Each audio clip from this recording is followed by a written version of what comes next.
Jadi kemandirian kita itu akan jauh lebih kuat ya ketika kita menggunakan kekuatan kita sendiri gitu loh. Ketimbang kita tadi berhutang ataupun mengundang investor yang sesungguhnya itu akan merugikan kita di masa yang akan datang gitu. Untuk saat ini tidak setuju. Untuk saat ini tidak setuju. Ya. Untuk saat ini ya. Tapi dasarnya setuju untuk kalau masa depan ya? Iya setuju. Kira-kira dalam berapa tahun ke depan? Ya mungkin 30-40 tahun ke depan Bang. Baru pindah? Ya.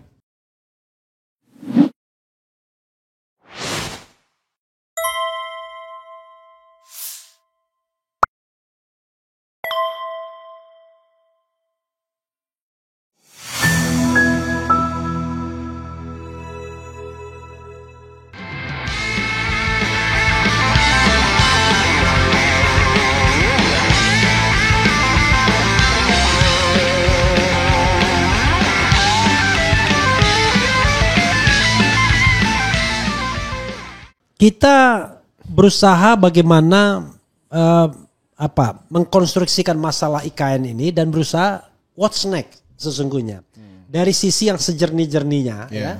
Karena beliau ini tidak hanya ketua DPP tetapi juga ekonom dan dia buka-buka catatan. Kalau ekonom kan biasanya begitu tuh, angka-angka itu penting tuh. Kalau sudah ada angka selesailah barang itu, bisa analisis. Kalau orang hukum kan kalau udah ketemu pasalnya bisa analisis ya. Silakan Dokter. Tapi sorry, perkenalan sedikit. Anda S1-nya dari? Andalas. So sama kita. Saya S3-nya Andalas. S3-nya ya. Andalas. Unitas andalan saya bilang. Iya. Jadi unitas andalan dia bilang kan. S2-nya? Di International Islamic University Malaysia. Oke. Kalau bilang orang kadang-kadang bilangnya UIA ya. Atau IIUM. Islam Antarabangsa ya. S3-nya? Nah, S3-nya ini saya akhirnya ngambil di UIN, Bang. Oh, di UIN. Jakarta. Oke. Universitas Islam Nusantara. Tapi bidangnya tetap? Bidangnya kalau S1 saya tuh economics.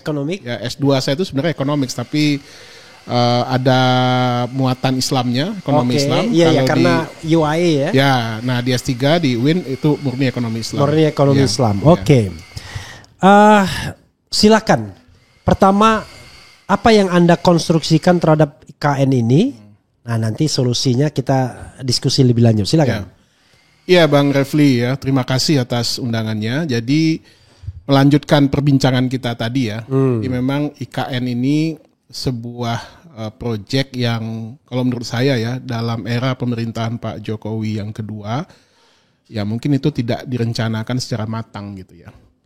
Bahkan mungkin kalau kita cek RPJMN itu mungkin tidak ada klausul pembangunan IKN ini ya.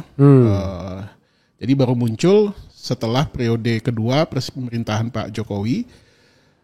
Saya tidak tahu latar belakang munculnya ide gagasan ini, tapi mungkin bisa saja ada masukan ke beliau sehingga ada pembisik sehingga ini dibuat ataupun disusun proyeknya, sehingga ini menjadi bagian dalam proyek strategis nasional yang disusun oleh Pak Jokowi.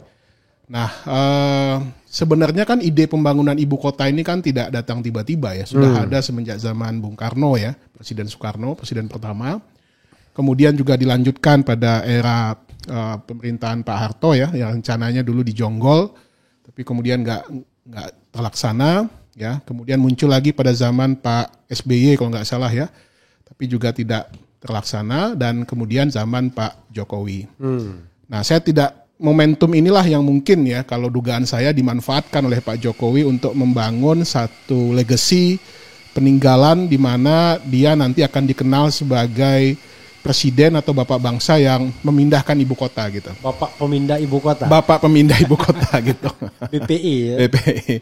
Nah, cuman dilalahnya nih Bang Refli ya, pada saat yang sama 2020 kita kena Covid. Ya kan?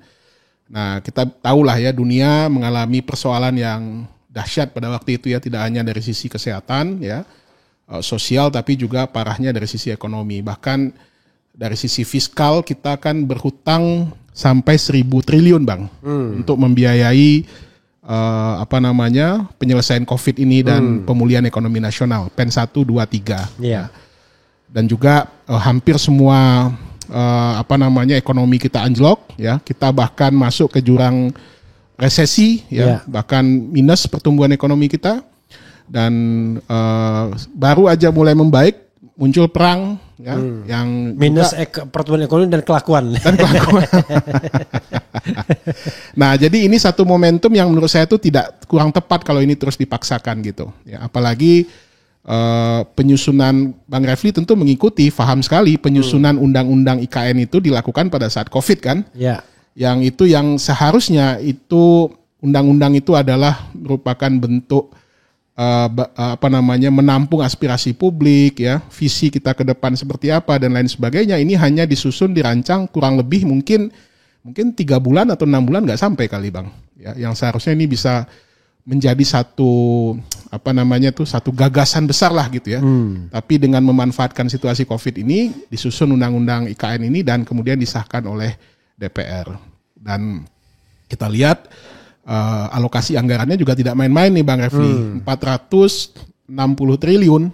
460 triliun untuk durasi berapa lama itu? Ya, itu sampai 2045. 2045 ya? Ya, okay. Sampai 2045. Biar Sobat Era nggak salah ya. 460 triliun. Dari 460 triliun ini kan dibagi 3 ya, di breakdown atau dibagi 3. Ada yang nantinya itu dibiayai oleh APBN, ya, itu sekitar 80 triliun lah ya kurang lebih ya, atau nilainya sekitar 20% dari total 20% dari total keseluruhan biayanya tadi ya. Yang 460 tadi. Ya. Nah, yang kedua dibiayai oleh BUMN dan BUMD itu sekitar 132 triliun atau tepatnya 28%. Dan yang ketiga dengan skema kerjasama pemerintah dan badan usaha. Ya, artinya seperti swasta, public private partnership lah, pemerintah dan swasta gitu. Baik swasta asing maupun swasta nasional. Betul. Nah ini cukup fantastis sih, 253 triliun atau sekitar 54%. Mayoritas. Ya. Nah berarti kan ketika ini disahkan, pemerintah sudah harus berusaha mengejar ataupun mengundang banyak investor ya untuk bisa masuk ke IKN. Bro, kita ulangi biar penonton kita mendengar ya. Ya. Jadi komitmennya tadi berapa? 460 triliun. Sampai tepatnya 466 triliun. Oke, 466 triliun. Betul. Sampai 2045. Ya. Oke. Di breakdown. Ya. Di breakdown, satu dibiayai oleh APBN, ya. APBN kisarannya sekitar 89,4 triliun. 89,4 triliun atau setara dengan 20%. Ya. Kemudian oleh BUMD itu kisarannya sekitar 123 triliun. 123 triliun. Ya, setara dengan 28%. 28%. Dan oleh KPBU, kerjasama pemerintah dan badan usaha. Baik asing, baik dalam negeri maupun asing. Nah, ini nilainya 253 triliun. Setara dengan 54%. Teruskan. Jadi, inilah yang kemudian menjadi sumber ataupun pembiayaan. Ya. Nah, sampai sejauh ini Bang Refli ya, setahu saya ya dari beberapa informasi yang kita dapatkan, memang sebagian besar masih dibiayai oleh APBN. Bahkan dana APBN itu sudah masuk sekitar 80% atau kurang lebih sekitar 70 triliun.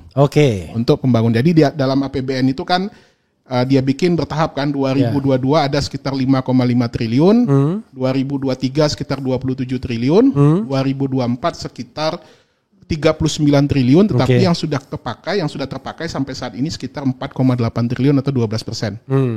12,1%. Jadi totalnya 72 triliun atau 80%. Setara dengan 80%. Nah itulah yang uangnya berarti tinggal 17 triliun. Ya kurang lebih sekitar itu. Ya kan. Artinya kan beban APBN kan harusnya ya udah hampir selesai. Ya kan. Karena itu sudah diambil sekitar 80 triliun. Nah tetapi ini kan anggaran yang memang dialokasikan untuk IKN.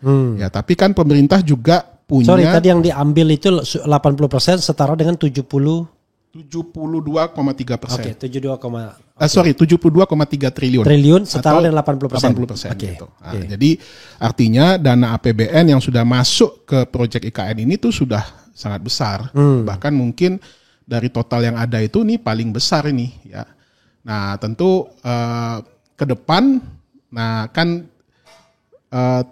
artinya kalau seandainya tetap mengandalkan dana APBN kan akan susah, Bang.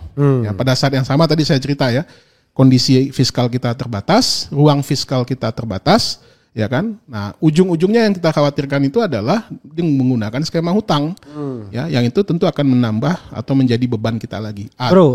Bro, skema fiskal itu bisa dijelaskan kontur APBN kita untuk 2025 misalnya. Ya, jadi APBN kita kan ini untuk 2025 belum Bang, karena kan belum ada notanya kan nanti baru Agustus, 16 Agustus dibacakan. Tapi kira-kira ya mungkin sekitar 3.200 3.300 lah ya.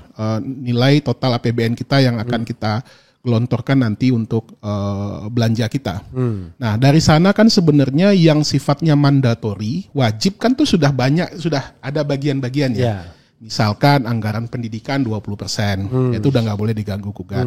Kemudian anggaran transfer ke daerah, ya setiap tahunnya itu mungkin ya kisarannya sekitar 800 triliun lah, itu nggak bisa diganggu gugat gitu ya. Itu sudah ada alokasinya gitu ya. Nah, sehingga dari anggaran-anggaran mandatori itu yang memang benar-benar bisa dioptimalkan oleh pemerintah itu menjadi sedikit, Bang.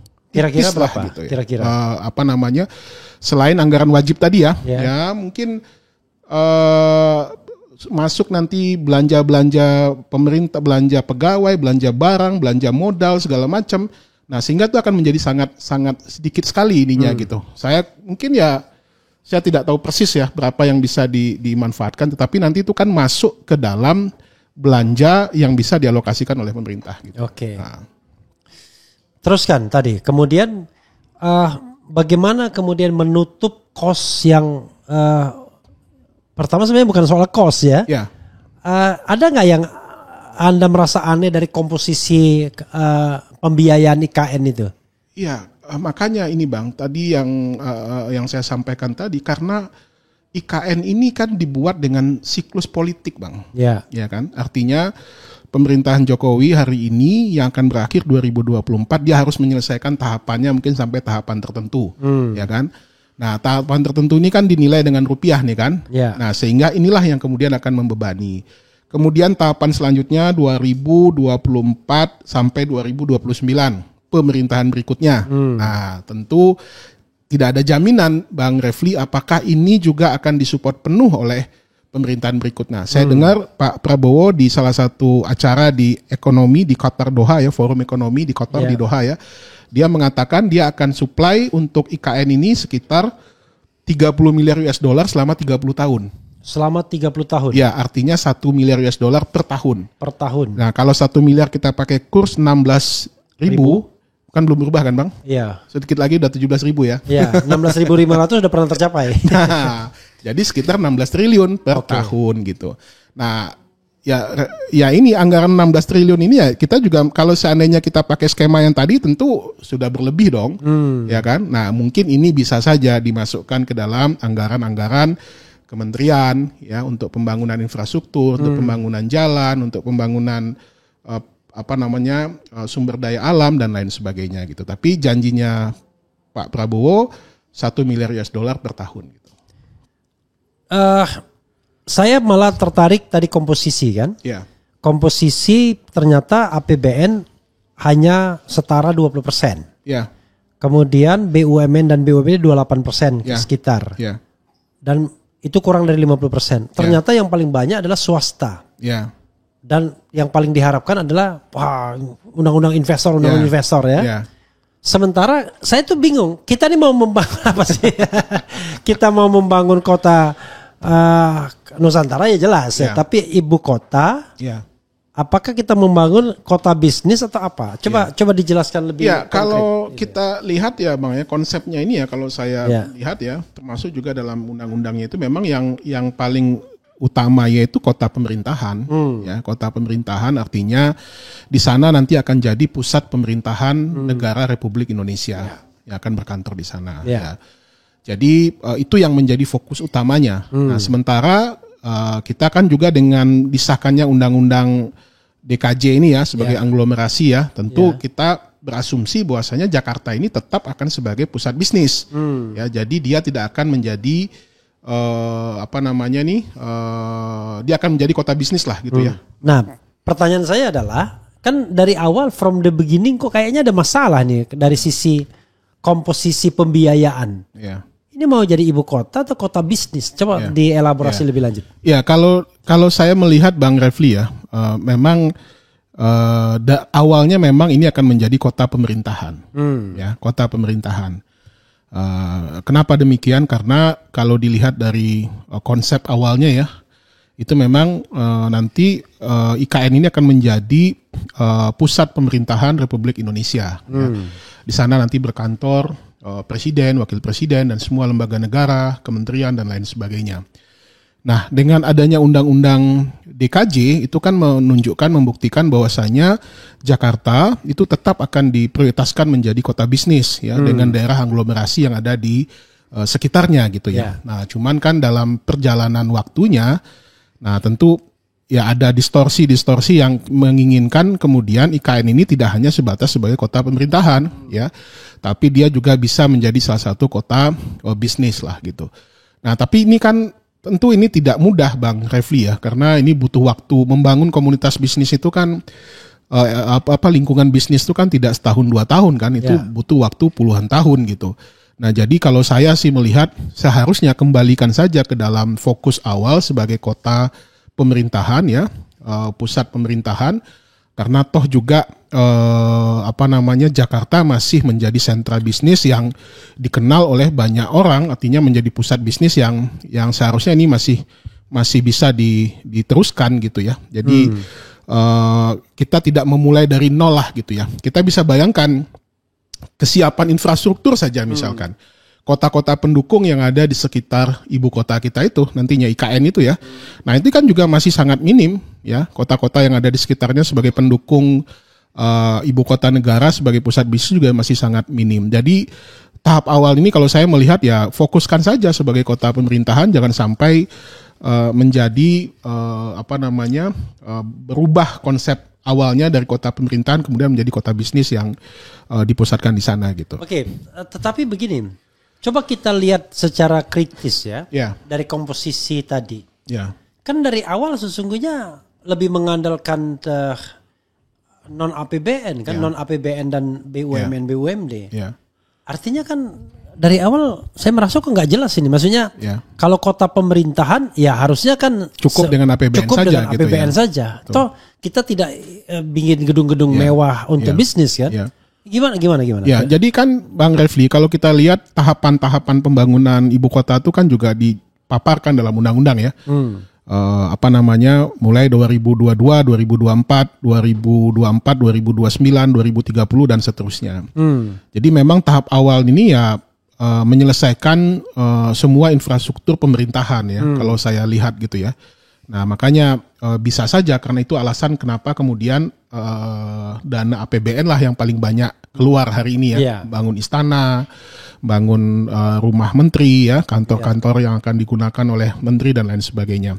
Nah, tentu sebagai ibu kota mereka juga punya sarana pendukung kan Bang, ada sekolah, ada rumah sakit ya, ada lain sebagainya. Nah, kalau saya membayangkan nanti baru tahap berikutnya lah ini akan menjadi pusat bisnis tadi dengan mengundang investor. Tapi dari awal kita lihat beberapa investor potensial pun juga akhirnya mengurungkan niat untuk menginvestasikan ininya ke IKN gitu ya, karena mungkin melihat lingkungan dan juga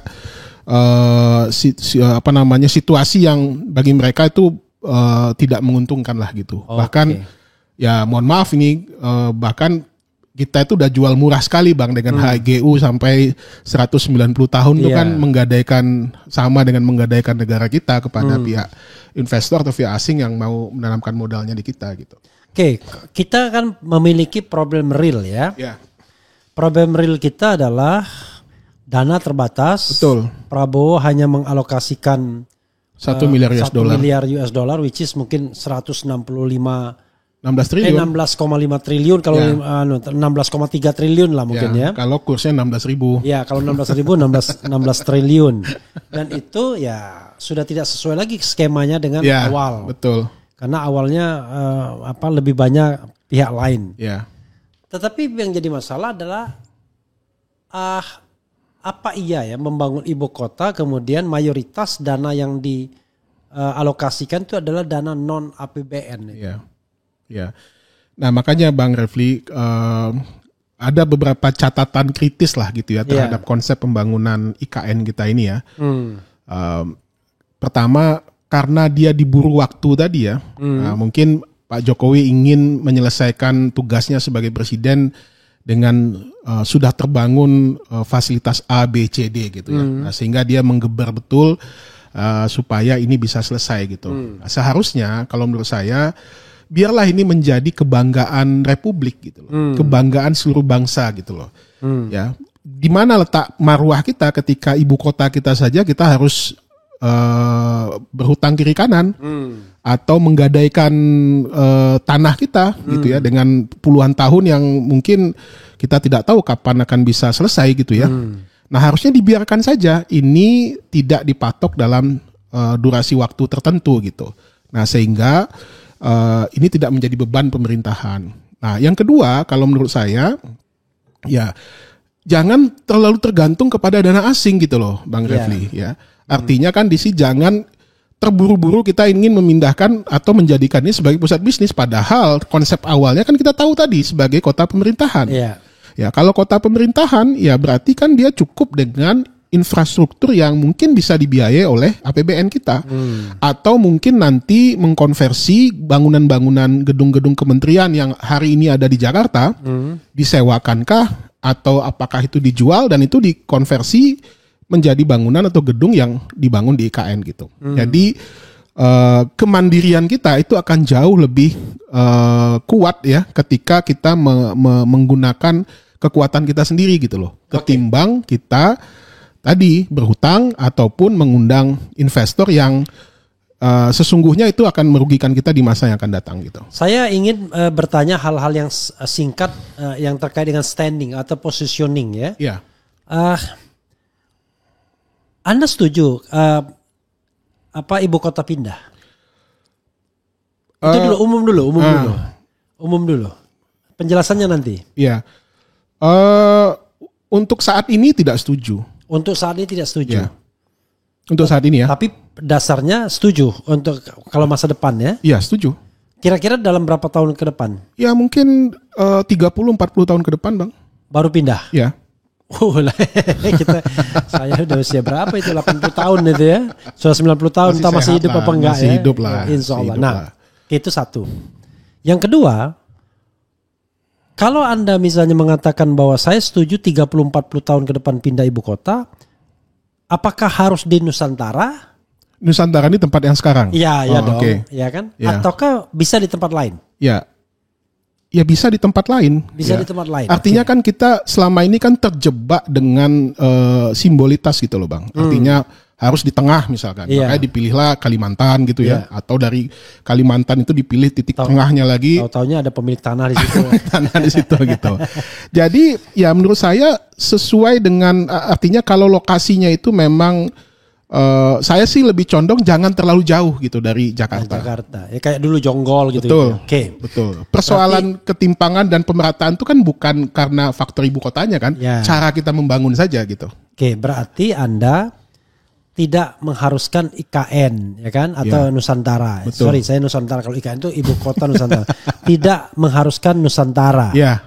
Pertanyaan saya adalah kalau Nusantara tidak jadikan ibu kota, apa yang harus dilakukan oleh pemerintahan Prabowo?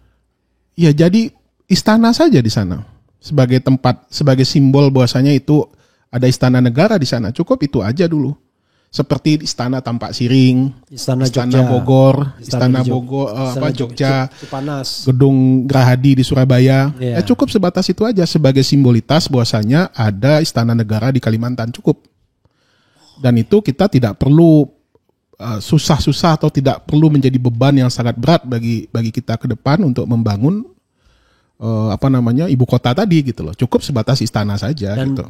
Silakan bertumbuh secara gradual secara sosiologis. Nah, satu lagi alasannya Bang Refli ya, dengan anggaran tadi yang saya katakan 466 triliun ya, itu kita bisa membangun berapa kota Bang? Oke. Ya.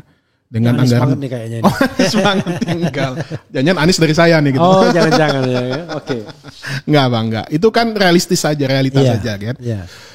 Coba kita bandingkan satu APBD satu provinsi gitu. DKI aja lah misalkan. 80 triliun. 80 triliun kan. Ya, itu DKI itu bisa bangun berapa DKI kan? Ya. Bisa membelanjakan DKI berapa banyak gitu ya. Nah, apalagi kalau sana itu didistribusikan ke Kalimantan, ke Sulawesi ya, atau ke Sumatera ya, Papua, itu akan jauh lebih bermanfaat gitu loh. Problem alasan supaya ini menjadi pusat pertumbuhan baru kan bukan karena ibu kotanya, Bang Refli. Iya, iya. Tapi kemauan kita untuk melaksanakan desentralisasi fiskal ini secara penuh gitu loh. Ya, menggeser pusat-pusat ekonomi. Betul. Ya. Kalau perlu misalkan contoh ya, nanti Kementerian Kehutanan jangan di Jakarta. Kantornya Kalimantan saja. Karena di situ pusat hutannya gitu loh. Emang hutan apa ada di Jakarta kan? Ya. Kementerian Kelautan gitu. Jangan di Kalimantan, jangan di Jakarta. Buatlah di Sulawesi. Oke. Karena tuh lautnya yang luar biasa. Di tengah laut bila perlu. Bila perlu. Kementerian ESDM. Kenapa harus di Jakarta? Kenapa nggak ditempatkan di Sumatera sana misalkan? Kalau kita ingin menjadikan sebagai pusat-pusat pertumbuhan baru gitu ya. Iya. Nah, sehingga terdistribusi ininya. Nah, masing-masing wilayah itu punya stimulus lah gitu ya, punya efek yang nantinya mereka bisa untuk tumbuh dan berkembang gitu. Satu soal misalnya, kan tidak sekedar itu kalau pertumbuhan ekonomi suatu kota, yaitu di mana uang itu disimpan. Betul. Kita gali uang di Freeport, gali uang di daerah Morowali. Kemudian uangnya mending kalau Jakarta semua, Singapura pindah ya kan. Lalu kalau yang mampir ke Indonesia Jakarta. Jadi tempat yang sumber duitnya itu nggak merasakan apa-apa. Nah itu yang harus diberesin kan Bang, dibikin regulasinya ya. Bagaimana dengan regulasi tentang devisa hasil ekspor yang hari ini juga masih setengah-setengah. Ya masih ada kesempatan bagi pengusaha untuk nyimpan uangnya di luar gitu. Keras dong, dibikin aturan yang jauh lebih ketat atau lebih kuat bahwasanya ya harus disimpan di dalam negeri. Itu kalau nggak salah saya pernah, siapa yang ngomong ya, atau ke orang BI, realisasi ekspor sekian triliun, ya kan? Yang masuk berapa ini? Ya. Gitu. Tapi duitnya nggak jelas. Nah, itu. Ini hal yang penting. Ya. Debt trap. Betul. Anda melihat potensi kalau yang Jakarta Bandung kereta tidak cepat ini saja bisa membuat kita sempoyongan terjebak pada debt trap, apalagi IKN kalau seandainya polisinya sama. Silakan dieksplorasi. Ya. Kita belajar dari kasus kereta cepat itu ya Bang Refli ya, yang dari awal pemerintah juga sudah gembar-gembor ini adalah skemanya B2B, business to business ya. Tapi kan dalam realisasinya tidak demikian, ya kan? Akhirnya juga melibatkan uang APBN. Bahkan dalam keputusan Menteri Keuangan itu PMK itu kan akhirnya APBN itu menjadi jaminan, ya kan, untuk pembiayaan daripada pembangunan kereta cepat. Tadi sudah dikatakan membengkak dari 80 triliun sampai 130 triliun dan lain seterusnya gitu. Nah, ini arti kan kita juga bisa belajar banyak ya, betapa sesungguhnya ketika perencanaan itu tidak matang ya, baik dari sisi finansialnya, keuangannya maupun dari sisi pembangunannya, ya dampaknya bisa akan seperti ini gitu loh. Ya akan membengkak anggarannya. Nah, menyambut tadi pertanyaan, apakah ini juga bisa terjadi dengan IKN? Bisa saja. Ini kan anggaran yang didesain oleh pemerintah kan ya, mungkin dengan proyeksi-proyeksi yang mungkin tidak terperkirakan ke depannya seperti apa gitu. Kurs saja misalkan, ya. Yang tadinya mungkin ketika merancang IKN itu dengan kurs misalkan 14.000, sekarang sudah 16.400. Itu berapa persen perubahannya? Nah itu juga mesti difikirkan. Nah kalau ditanya apakah ini akan mungkin bertambah, bisa saja, ya bisa saja ini akan membengkak anggarannya ya. Apalagi tadi yang diharapkan ada dana BUMN, ada dana swasta yang masuk ternyata belum seperti yang diharapkan. Semuanya masih bertumpu kepada dana APBN. Nah jadi ya bisa saja nanti porsi APBN itu bisa jauh lebih besar ya, atau mungkin investor seperti tadi belajar dari kereta cepat misalkan dari negara tertentu mau membiayai tetapi dengan jaminan APBN misalkan, ya kan, supaya mereka aman, ya tidak terjadi default misalkan, ya gagal bayar misalkan, dia dapat jaminan dari APBN. Nah atau tadi Pak Jokowi sudah mengatakan HGU-nya sampai 190 tahun misalkan. Nah ini kan juga potensi-potensi yang juga akan sangat bisa merugikan kita di masa yang akan datang, Bang Refli. Apalagi sekarang kita ketahui hutang kita sudah 8.000 triliun. Ya. Kalau nanti itu digabung lagi dengan hutang-hutang BUMN, ya ini angkanya bisa sampai 20.000 triliun gitu loh. Ya, sama kewajiban pemerintah. Sama kewajiban pemerintah. Nah, jadi potensi inilah yang harus kita pikirkan ke depan dengan kondisi ekonomi kita yang masih belum stabil, ruang fiskal kita terbatas. Nah, ini harus kita pikirkan untuk generasi kita ke depan gitu. Bro, ada pertanyaan begini. Ini yang salah sebenarnya proyeknya itu sendiri from the beginning. Ya. Maksudnya dari niat dari awalnya udah keliru ya, seperti kereta cepat itu. Ya. Orang sudah mengatakan ngapain kita bangun kereta cepat Jakarta Bandung, orang moda transportasi ke Bandung itu udah banyak ya alternatifnya ya. Buat apa?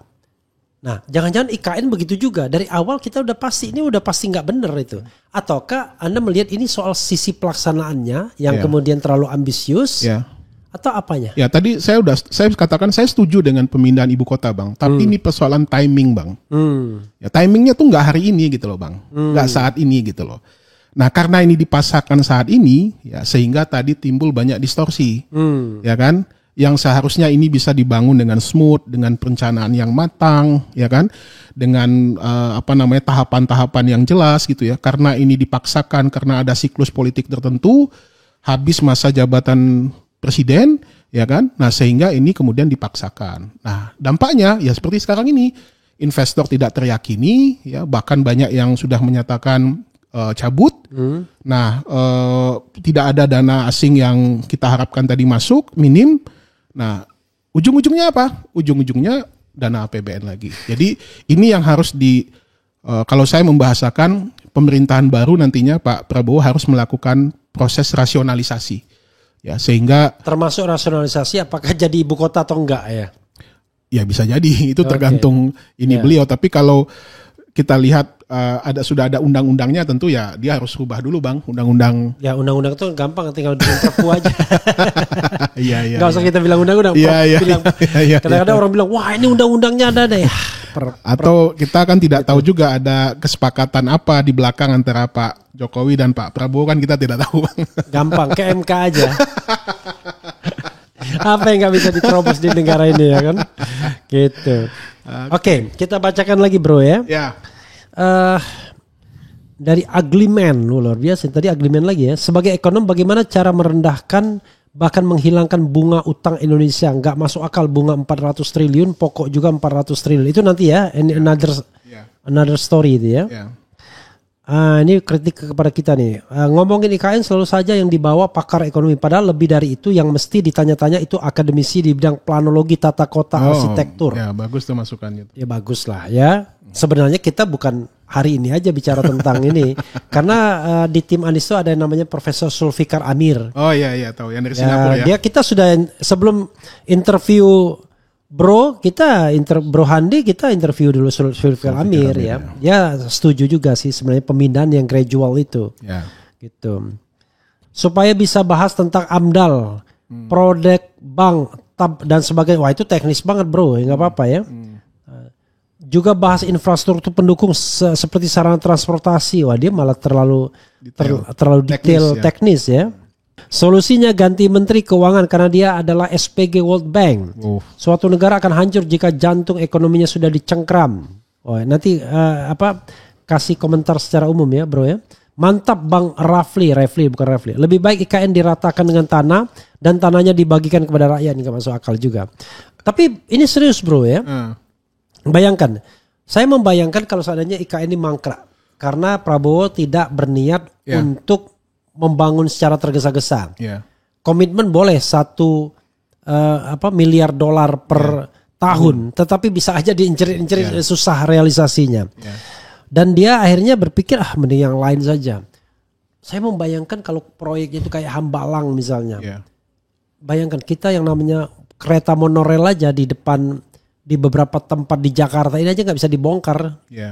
Dan depan hidung DPR. Apalagi yang beginian. Jadi monumen jadinya. Iya. Karena kalau sudah terbangun kan Anda terus dan ongkos pelimpahan tinggi. Apa solusi Anda menghadapi kemungkinan hal tersebut? Ya, kalau saya seperti yang saya katakan tadi Bang Refli, jadikan aja istana Bang. Enough. Istana dengan segala fasilitas dan infrastruktur pendukungnya cukup gitu. Jadi Sekali-sekali rapat di sana gitu-gitu. Betul, nanti sebulan sekali sidang kabinet di sana gitu ya. Cukup itu aja, sebatas itu saja dulu gitu. Ya, sebatas itu, nah sehingga nanti pemerintah punya keleluasaan lah gitu. Tidak itu menjadi beban ya, bagi pemerintah untuk melanjutkan. Jadi solusi jangka pendeknya adalah ya selesaikan saja, tidak apa-apa. Istana itu ya, itu menjadi simbol simbol pemerintahan ya, atau simbol bahwasanya di Kalimantan itu ada istana presiden namanya istana IKN misalnya. Atau karena IKN-nya tetap saja statusnya sebagai IKN ya tidak ada masalah karena ada istana di sana kan. Nah, tapi kemudian mulai dihitung ulang lagi lah gitu. Ya, tahapan-tahapannya. Nah, dan harus punya komitmen juga Bang Refli. Makanya tadi saya tanya ke Bang Refli, selain undang-undang apa yang bisa mengikat seluruh anak bangsa ini, terutama presiden-presiden berikutnya, untuk tetap komit untuk melanjutkan IKN ini misalkan, ya kan? Nah, sehingga yang tadinya kita berharap 2045 selesai itu benar-benar sesuai dengan apa yang direncanakan semula gitu. Jadi bukan presiden dengan keinginan-keinginannya yang ingin meninggalkan legacy tadi yang akhirnya bisa merubah arus atau merubah arah lah pembangunan IKN tadi. Ya, nah, harusnya kan sebagai bangsa kan tidak perlu undang-undang, harusnya komitmen itu juga harus jelas kan. Ya. Tapi ya itu another story lah. Nanti kita akan lihat ke depannya bagaimana ya. Bro, tadi soal utang ya. Yeah. Kita jawab lah walaupun tidak masuk pembahasan kita ya. Memang katanya Prabowo ini adalah presiden yang paling sial. Diwarisi masalah Jokowi. Utang jatuh tempo 2025 800 triliun. Bunganya berapa? 400. Setiap tahun kita sekitar 450 triliun. Ya, jadi sudah 1.250 triliun. Padahal itu utang bond ya, surat berharga yang tidak bisa ditunda kan. Yeah. Nah, lalu transfer daerah 800 berarti 2.050 triliun sudah. Yeah. Kemudian belanja pegawai ya kan? Itu 400 triliun juga. 400 triliun juga, jadi sudah 2.450 triliun, ya kan? Lalu ruang fiskal kita berapa? Terbatas, sangat terbatas. Kalau kita katakan ruang fiskal kita itu ada di belanja modal Bang, atau belanja infrastruktur gitu ya, itu juga sekitar 400 triliun. Iya. Jadi kalau untuk dikorupsi banyak, tapi kalau untuk mensejahterakan rakyat kutu kupret, ya itulah ya. Jadi saya mengibaratkan nih Bang Refli ya. Tadi Bang Refli menyinggung Presiden Prabowo itu presiden yang mewarisi banyak. Kalau kita bandingkan ya Pak Jokowi dengan Pak Prabowo lah ya. Pak Jokowi ini ibarat orang dapat mobil ya. Mobil second lah ya. Dari pemerintahan sebelumnya Pak Jokowi itu dapat mobil yang masih grass Bang. Grass. Ya. Oke. Masih bagus, bannya masih bagus ya, remnya masih pakem lah gitu ya. Terus juga kondisi mobilnya juga bagus, masih bisa untuk ngapel, masih bisa ngapel lah gitu kan. Nah tapi kemudian di tangan Pak Jokowi menjadikan mobil ini jadi banyak bonyoknya, bannya botak, remnya nggak pakem ya, banyak goresan-goresan dan segala macam. Nah inilah yang sedang diwarisi ke Pak Prabowo gitu loh. Dan untuk memperbaikinya nggak ada duit, gitu. Nah itulah kira-kira gambaran ringkasnya begitulah Bang. Nah, ditambah lagi kalau kita mau dengan utang, kalau kita mau reparasi ya tadi kita nggak punya uang ya akhirnya kita pinjam uang orang lain untuk memperbaiki menservis mobil kita ini. Jadi konon katanya pada masa pemerintahan SBY utang yang ditinggalkan itu cuma 2.600. Ya. Sekarang 8.000. Ya. Padahal utang BUMN sudah dikeluarkan kan? Nggak masuk utang BUMN. Nggak masuk utang BUMN. Apa yang Anda bisa katakan ini? Ya. Berarti ugal-ugalan dong Pak Jokowi ini. Ya, jadi memang ini resiko Bang Refli ya. Artinya dengan sistem penganggaran seperti kita ini yang selalu defisit setiap tahunnya. Nah, defisit itu kan ditutup dengan pembiayaan Bang. Nah, salah satu pembiayaan itu kan sumbernya adalah hutang. Ya. Ya, pembiayaan hutang. Nah, inilah yang harus dibuka atau dilakukan oleh pemerintah setiap tahun sekitar 400-500 triliun ya, bahkan sampai 600 triliun untuk menutup defisit ini gitu ya. Nah, jadi memang ini ya pilihan konsep anggaran yang kita kita gunakan gitu. Nah, cuman Bang, ada catatan Bang Refli. Ya. Kalau seandainya hutang yang kita yang kita terima itu produktif Bang, ya kan seharusnya dia bisa menstimulus pertumbuhan, ya kan. Nah, dengan menstimulus pertumbuhan itu kan akan bisa menjadikan ya kita punya sumber-sumber pertumbuhan ekonomi baru, sumber-sumber penerimaan baru. Nah, sehingga itu nanti nilai pajak kita meningkat, penerimaan negara bukan pajak kita meningkat, sehingga pendapatan negara kita juga meningkat, kemampuan kita membayar hutang juga meningkat gitu loh. Nah, tapi kan sekarang kita tidak tahu apakah hutang yang kita terima sepanjang tahun itu punya kontribusi positif apa tidak terhadap pertumbuhan ekonomi kita. Ya kan? Ini kan kita tidak pernah dapat informasi penjelasan apa-apa dari pemerintah kan? Itu kayak begini, Bro. Yang kita persoalkan di sidang MK kemarin, beras. Iya. Itu kekurangan produksi karena El Nino dan lain sebagainya itu cuma 500 ton konon. Konon ya, nanti kita cek lagi datanya. Tapi yang diimpor 3 juta. 3 juta ton. Tapi beras di pasar mahal, bahkan tertinggi dalam sejarah. Ini ternyata belakangan ada juga dugaan korupsinya kan? Ya artinya ini kan bukan berasnya kemana, duitnya kemana Bang, jadinya. ini kan bukan mekanisme pasar biasa kan Bang. Nah, itu ada intervensi pemerintah, ada pihak-pihak yang memanfaatkan ya. Nah, inilah yang harus kita benerin Bang, kita benahi. Selama itu tidak bisa kita benahi, ya utang akan semakin bertambah terus. Sementara dampaknya terhadap ekonomi juga tidak terlalu signifikan gitu loh. Ini kan seperti seperti kita ini seperti sedang memutar bola salju gitu loh Bang. Ya semakin membesar. Nah, kita khawatirin nanti besar persoalannya. Betul, pada satu masa tertentu ini menjadi satu problem lah gitu. Apalagi beberapa statement Pak Prabowo ingin meningkatkan menjadi 50% gitu.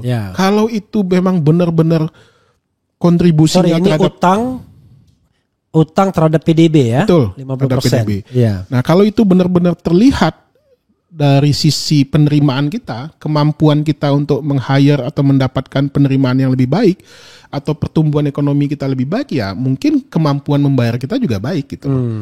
Kan nggak ada masalah kan ketika kita berutang tapi kemampuan bayar kita baik gitu. Kan nggak ada problem gitu Bang Refli. Karena negara-negara besar juga utangnya lebih gede daripada kita, tapi ability to pay-nya lebih tinggi.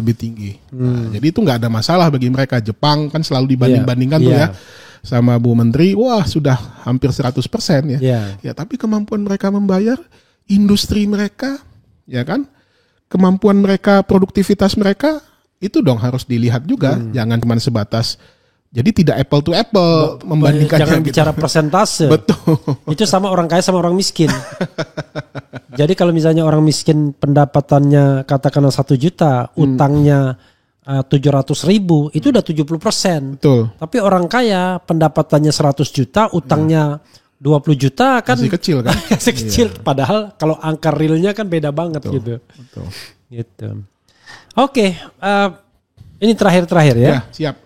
Menurut Anda, apa the main problem di, pembangunan ekonomi kita ini? Karena begini, sekedar gambaran, saya kok melihat dari angka-angka yang ada, nggak ada yang sukses.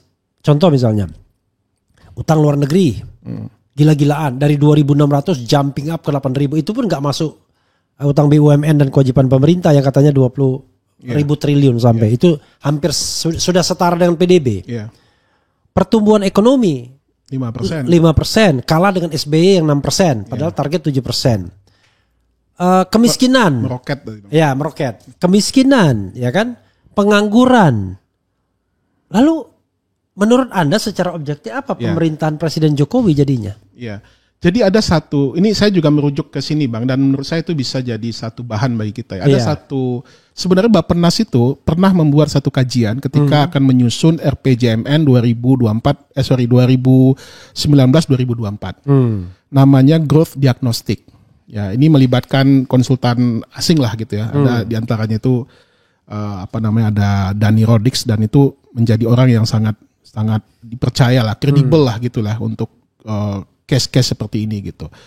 Jadi dalam kajian itu direkomendasikan problem mendasar kita kenapa kita terjebak dengan pertumbuhan 5% ini Bang, diantaranya itu adalah persoalan-persoalan struktural ya yang masih kita hadapi ya. Regulasi kita ya tumpang tindih ya kan.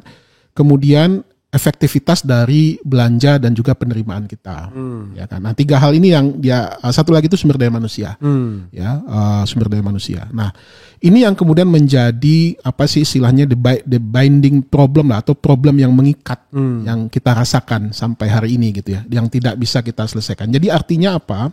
Sebenarnya kita sudah tahu problem kita, regulasi kita tumpang tindih, persoalan kelembagaan kita tidak mendukung.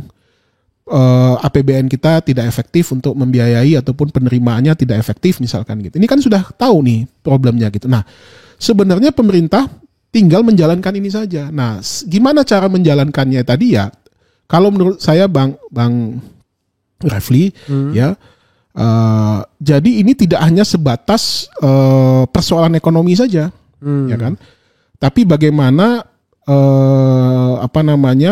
membangun satu keyakinan publik bahwasanya memang pemerintahan ini benar-benar menjalankan amanah rakyat. Di antaranya itu adalah law enforcement, penegakan hukum. Ya kan? Menempatkan orang yang tepat, ya. Tidak hanya sebatas mengakomodasi kepentingan politik kabinet, ya kan? Nah itu hal-hal seperti itu tuh Bang, yang sebenarnya tuh udah tahu kita masalahnya gitu loh. Kita tahu masalahnya, kita tahu jalan pemecahannya. Tapi eksekusinya, tetapi pemimpin-pemimpin politik kita tidak rela. Karena yang paling penting adalah bukan apakah menteri itu bisa mengeksekusi program, yang penting dari partai mana. Betul. Nah sehingga kan seolah-olah jadinya Bang, menteri itu menjadi jabatan bagi-bagi. Ya karena ya mungkin pemerintah presiden juga tahu nih dia nggak punya pembiayaan apa-apa, udahlah silakan dengan menteri-menteri tertentu dia bisa optimalkan gitu loh menjadi sumber. Coba deh Bang Refli, ini mungkin sedikit di luar konteks ya Bang Refli. Coba Bang Refli hitung kasus korupsi zaman SBY periode 1 periode 2. Ya. Itu mostly 6 sampai 7 kasus korupsi di zaman pemerintahan SBY 1 SBY 2 itu dilakukan oleh menteri dari kalangan parpol. Ya. Begitu juga Jokowi jilid 1, jilid 2. Menteri dari kalangan parpol. Betul. Terakhir kan kita yang dihukum 10 tahun. Syahrul Yassin Limpo. Betul. Di MK yang ditangkap menteri dari kalangan, hakim dari kalangan parpol juga. Akil Muhtar dengan Patrialis Akbar. Gitu. Ya kan? Nah termasuk juga tidak hanya di MK, BPK yang ditangkap siapa? Dari kalangan parpol. Dari kalangan parpol juga gitu. Nggak tahu KPU mungkin nggak kali ya. Bukan kalangan parpol, ini bukan kan kasus korupsi ya. Nggak boleh. Oh nggak boleh. Kan nggak boleh kan parpol kan. Gitu. Anggota parpol tidak boleh jadi anggota KPU. Dari situ saja kan sudah terlihat bagaimana efektivitas pemerintahan kita gitu loh Bang Refli. Nah itulah hal-hal mendasar yang harus kita beresin dulu. Nah ini harapannya itu ya nggak tahu Pak Prabowo. Apalagi setelah dia merevisi undang-undang kementerian ini kan, yang dari 34 mau dijadikan sesuai kebutuhan presiden kan akhirnya memberikan cek kosong kepada beliau gitu. Kalau dia mau mau bagi-bagi ya 50 kementerian misalkan bisa aja gitu ya.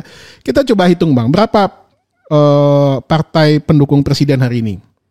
Baik yang ada di parlemen atau tidak. Mungkin ada sekitar 12-13 partai. Ya kan? 9 yang 8 atau 8 lah yang ada di parlemen ya. 7 atau 8 saya nggak tahu nih, yang 2 ini kan belum memutuskan gitu ya. Tambah yang di luar parlemen. Katakanlah 12 partai. Masing-masing partai dapat 2 menteri aja Bang. Kita rata-ratakan ya. Udah 24 Bang. Kalau beliau pasti pakai konsisten dengan 34, itu udah 75% jabatan menteri dari kalangan parpol gitu. Nah belum lagi nanti dia besarin gemoy ya. Menjadi 40 misalkan gitu kan. Kan namanya kan kabinet gemoy, jadi harus gemoy juga ya kan, gitu. Ya, sobat era sekalian, memang tidak gampang ya. The last question sebelum Anda menutup. Siap. Anda optimis dengan Prabowo bisa leading this country ya kan ke dalam cita-cita Indonesia, membawa kesejahteraan ya kan dan keadilan serta kepintaran ya kan, memajukan kesejahteraan umum, mencerdaskan kehidupan bangsa kan. Kalau cara ataupun dari yang beliau sedang lakukan sampai hari ini ya Bang ya, dengan statement-statementnya, dengan langkah-langkahnya, saya sih nggak terlalu yakin Bang. Nggak terlalu yakin ya, karena Anda nggak terlalu yakin, lebih baik PKS di luar aja. Bilang sama presidennya di luar aja. Jadi beliau ini selain Warek Paramadina juga salah seorang wakil ketua DPP bidang Equine ya. Bro, silakan closing statement. Ya, Bang. Kesana closing statementnya. Baik, ini nyebutnya apa nih? Sahabat-sahabat atau Sobat apa? RH. Oh, Sobat RH ya, Sobat RH yang budiman. Boleh. Yang budiman dan yang kodari. Yang kodari.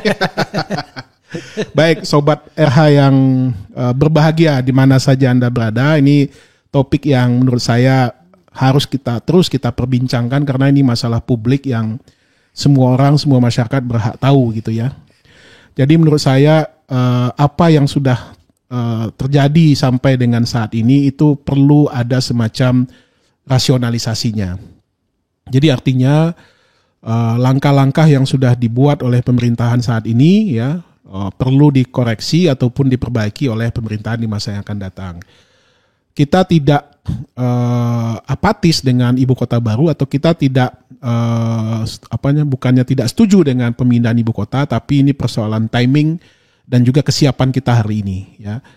Nah, jadikanlah ibu kota ini nantinya menjadi ibu kota seluruh rakyat Indonesia ya, bukan ibu kota yang hanya diperuntukkan bagi kalangan orang-orang yang punya uang ya, baik dari kalangan dalam maupun dari luar negeri ya. Nah, ini harus menjadi kebanggaan kita bersama. Yang kedua, kita harus juga menunjukkan kemandirian kita. Ya, pembangunan ibu kota jangan sampai membuat kemandirian kita menjadi tergadaikan gitu loh. Ya, kita harus tetap punya pride ya, bahwasanya ibu kota ini kita bangun dengan dana kita sendiri.